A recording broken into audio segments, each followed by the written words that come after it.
The Chris Johnston Show. Let's go! Your number one destination for a behind-the-scenes look at the game of hockey. Is this thing on? Here's NHL insider Chris Johnston and host Julian McKenzie. CJ, Mitch Marner's future as a member of the Leafs, very much up in the air after this weekend. I mean, you go from the potential Marner for Rantanen swap that was out there, that the no movement clause in Mitch Marner's case, that put a stop to that. And then his comments after the game against the Colorado Avalanche, I'll read some of them here. I wasn't focused on it. You know, I'm sure I had a feeling that maybe something might happen, but I'm here to play hockey with this team, like I said, and I'm focused with this team, and that's what I can tell you. I'm not going to get into this contract stuff. Brad Treliving's spoken on this too. We're going to get into the nuts and bolts with this, but just offhand here, not even offhand, just to start, what do you think about the fact that this story has gotten to this point? Well, I mean, look, this is big business, man. And, you know, my thoughts when I heard Mitch Marner's comments, you know, after the story came down was, you know, this guy doesn't have to worry about it. He didn't have to focus on it because he has that no movement clause. And so, you know, I don't know how he would have felt when those discussions were going on, but certainly it hasn't had to be something that was in his mind. And, you know, there's such a contrast here with Mikko Rantanen and Mitch Marner, just the way these things turn out. You know, they're both top picks in the 2015 draft. They both went through their entry-level deals, became star players, had trouble getting their second contracts, both missed time in training camp back in 2019.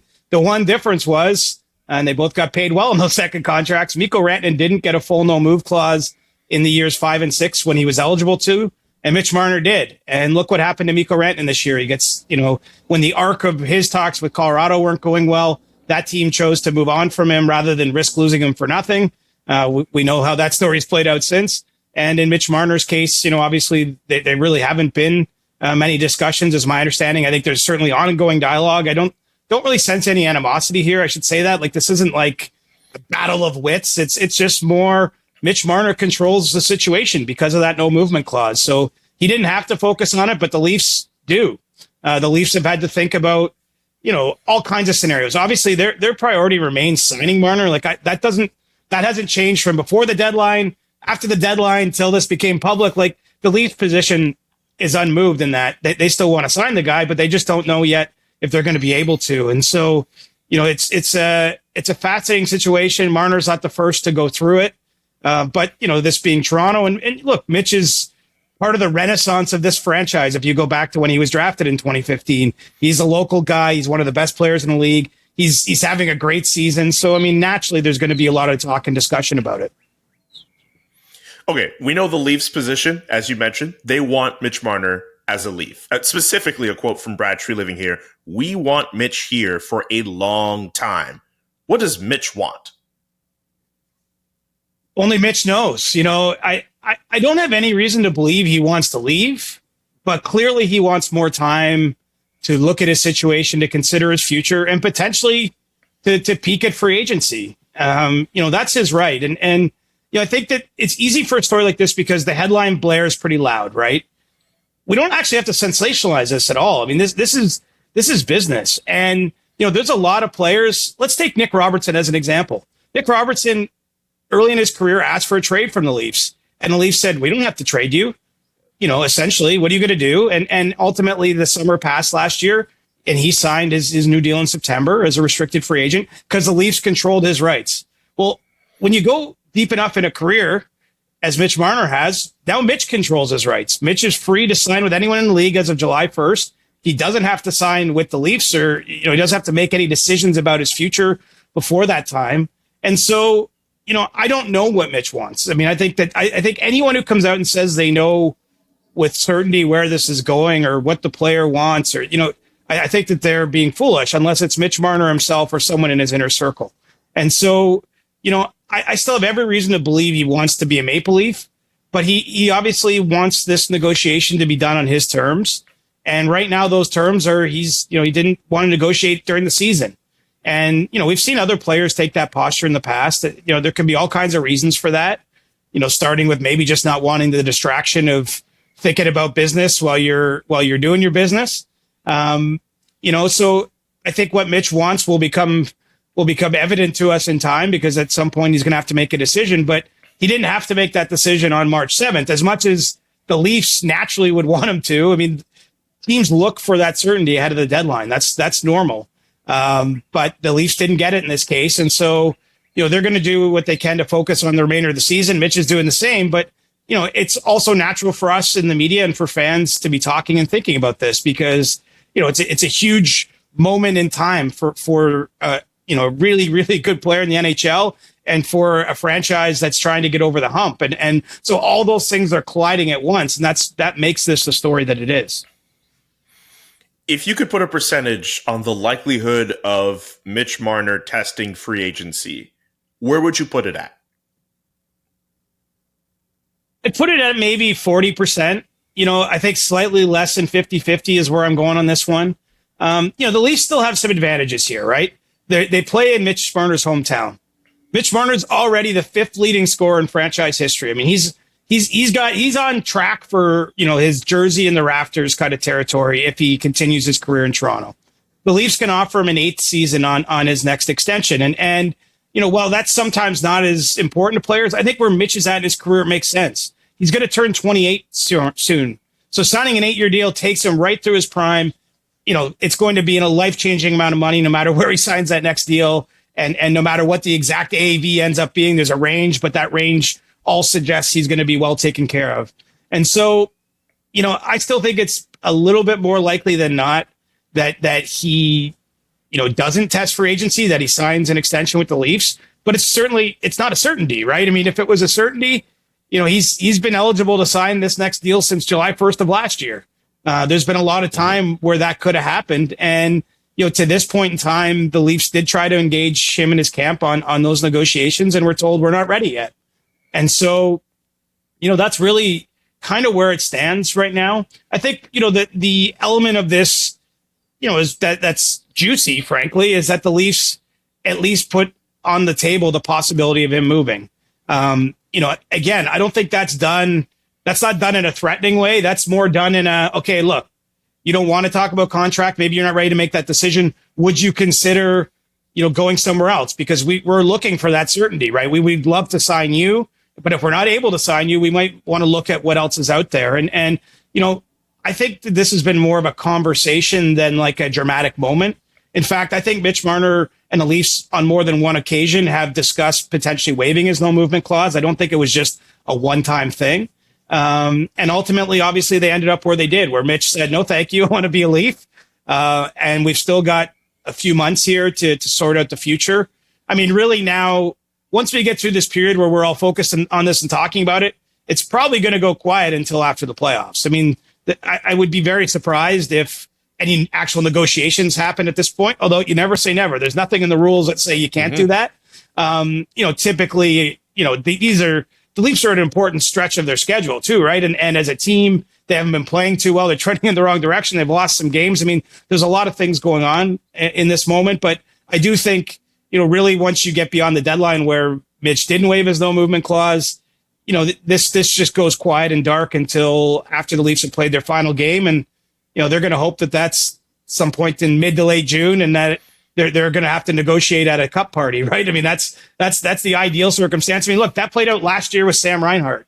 Sam Reinhart had a fantastic season for Florida, was a huge part of them winning a Stanley Cup, and then he signed an extension when he could have been a UFA, a day or two before free agency opened. And so, that's a path that, Marner and the Leafs could still follow here. I don't even think that that's implausible. I mean, maybe the Stanley Cup part is the part that you might have trouble you putting your head around, but I mean, the point being is even if the Leafs went out in the second round or some other point, there's still a world where Mitch Marner stays.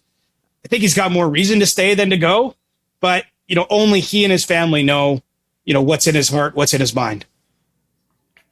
Do we at least have some idea what he might want from the Toronto Maple Leafs, and what does Mikko Rantanen's contract, how does that impact his potential ask? It's an interesting one, and I've seen people kind of take it both ways. The truth is, we don't know what he wants because he didn't negotiate, right? Like, sometimes you get to this point, and it's because the team and the player couldn't find common ground. To my knowledge, and as I understand it, Marner didn't give the Leafs a number. Like, he didn't tell them what he wants because he wasn't ready to negotiate. And so I think it's fair for us to surmise he wants to be among the top paid players in the league. He has the stats to kind of ask for top of the chain money. I don't mean necessarily number one, but he's in the mix of the top 10 players in terms of what he can ask for. And then on top of that, we're in a rising cap environment. So obviously players in this case will argue for percentage of the cap. And so you take whatever Leon Draisaitl's 14 million was, when the cap was X, well, now it's Y. And you might try to get, somewhere above or around that. I mean, who knows? I think that we're at a point in the NHL, quite honestly, where people understand, when you sign in Texas or Florida or Nevada, places with no state income tax, that generally those cap hits are lower than when you sign elsewhere.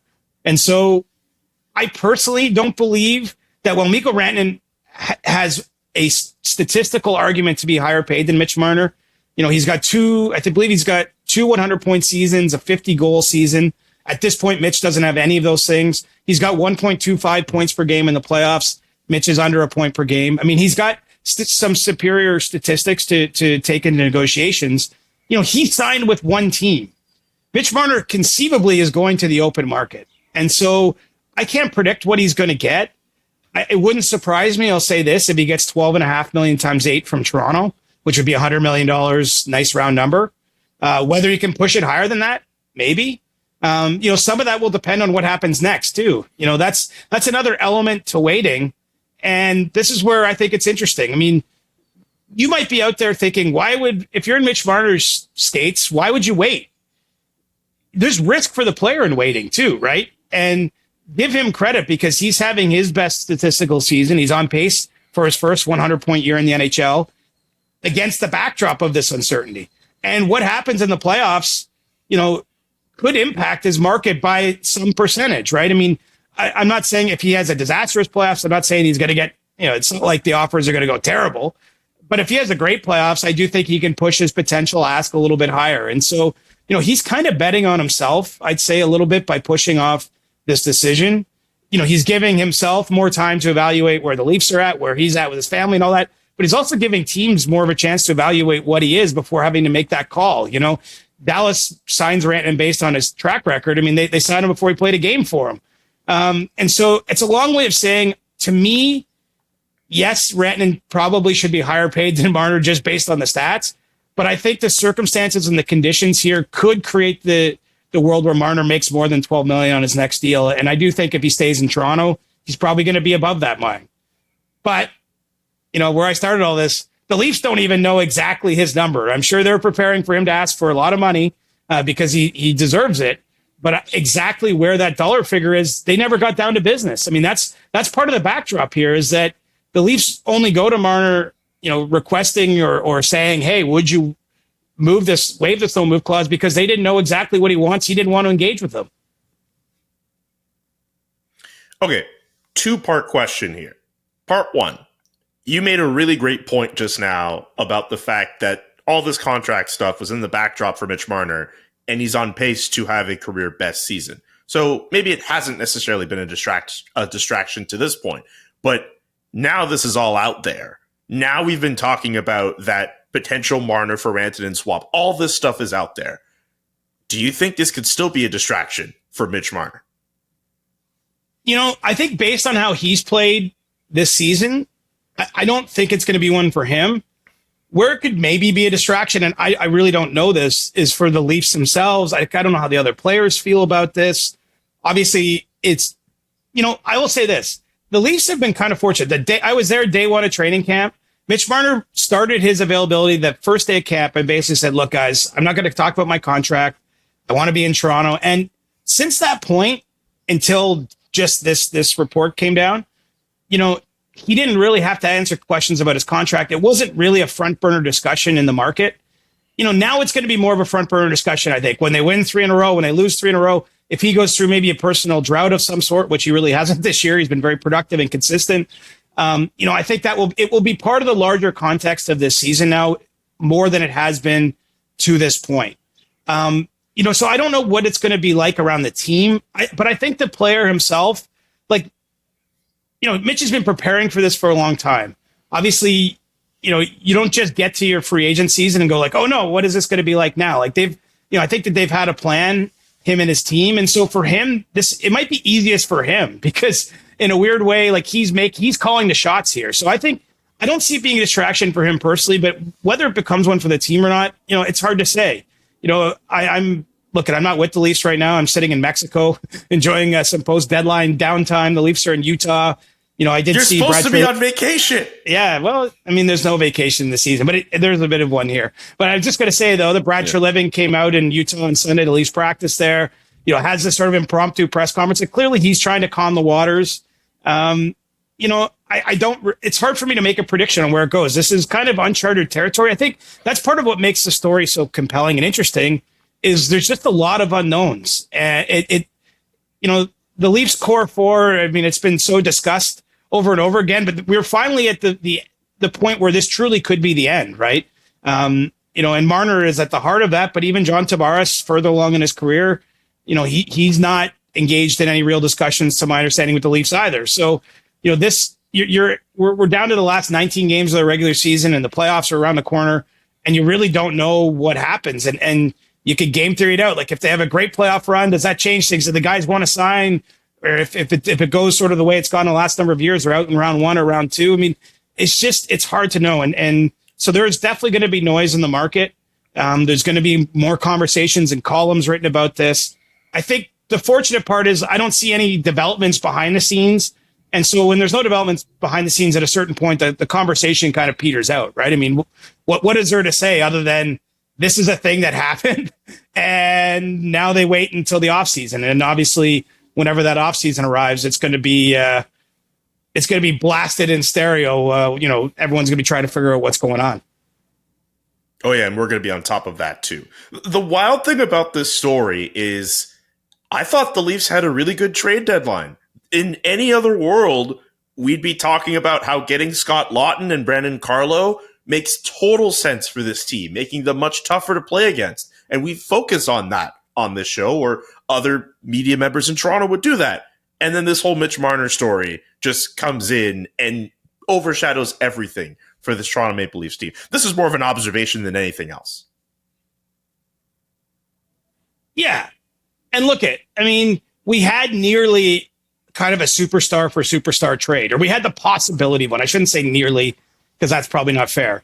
But, you had a world, the door was potentially open to a Marner for Rantanen deal. I mean, that's why, I don't know if it overshadows things, but that's why it's a discussion point. I mean, in the NHL, that just doesn't happen. If you want to if you're a Leafs fan, you want to get really crazy. I mean, part of the Leafs deadline, right, is they had to get retained salaries on those guys. They had to ship out Connor Dewar and Connor Timmins. They had to waive Ryan Reeves and send him to the minors just to make the money work. Well, there was a world if you're trading Marner for Rantanen, the Leafs gained more cap space. I mean, maybe they would have had to hold back some money in Marner's contract to even it out. Either way, there would have maybe been more space to play with to make other moves. I mean, look, fans love transactions. I mean, there's no way around it, right? I mean, the media does too. It's good for business. It's interesting. Sometimes the trades you don't make, still are talking points. In one of my group chats, someone brought up that trade from a couple of years ago that didn't happen between the Leafs and Chicago that would have saw Brandon Hagel and Marc-Andre Fleury be members of the Leafs. A trade that didn't end up materializing, but it gives you that what if feeling. And so I think the fact that it was even possible Marner for Rantanen is interesting. As I say, I'm not sure that was the only potential for Mitch. Like there could have been something else. I don't have enough information. I don't want to go too far down that road, but I think the Leafs obviously have to plan for that. It's the hard thing if you're Brad Treliving. The only focus for the current team, of course, is trying to win this Stanley Cup. There's only one Stanley Cup available at the end of the 24-25 season, and if you're in Toronto, you want to get your hands on it. But part of what Brad Treliving and Brandon Pridham, Shane Doan, like the Leafs management group, they're also thinking beyond the season. They have to do if this happens, then we do this. If this happens, then we do that. And one possibility they've had to start accounting for is if Mitch Marner doesn't want to sign here.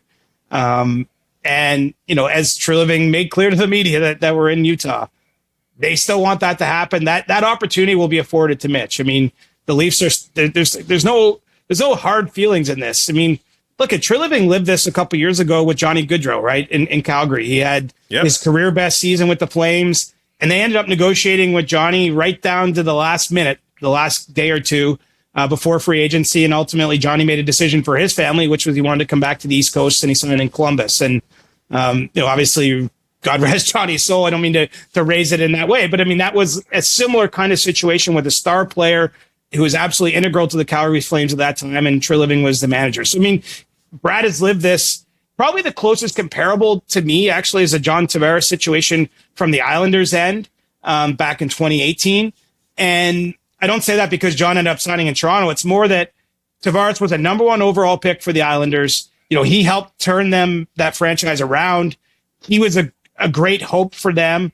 And he got through 9 seasons of his career entry-level contract plus a 6-year extension. And then he decided to sign in Toronto. And, Mitch was part of the group along with, Nylander and Matthews primarily that started to turn around the Leafs, has been part of the hope.